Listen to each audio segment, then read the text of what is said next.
Hello guys, welcome back to my channel. It's RXZ.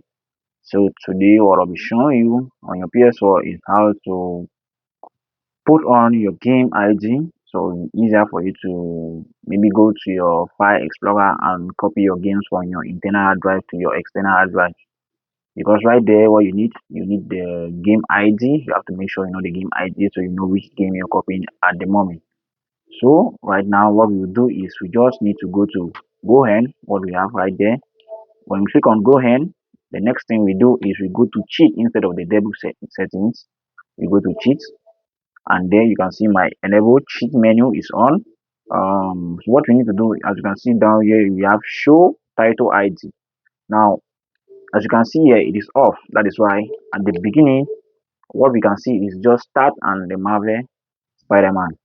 So we go back there, we have our cheat, we have show menu, show title ID. Sorry, we have only title, we have only app version, and we have title and app version.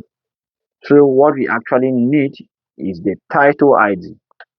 So we hit on the title ID, and as you can see right there, it is on. So we go back, boom. As you can see, we have our title ID, which is CUSA11993. So when you go to your file explorer, I think app, you want to copy your games. If you see CUSA11993, is Marvel Spider-Man. So thank you very much. You're welcome. See you in the next video.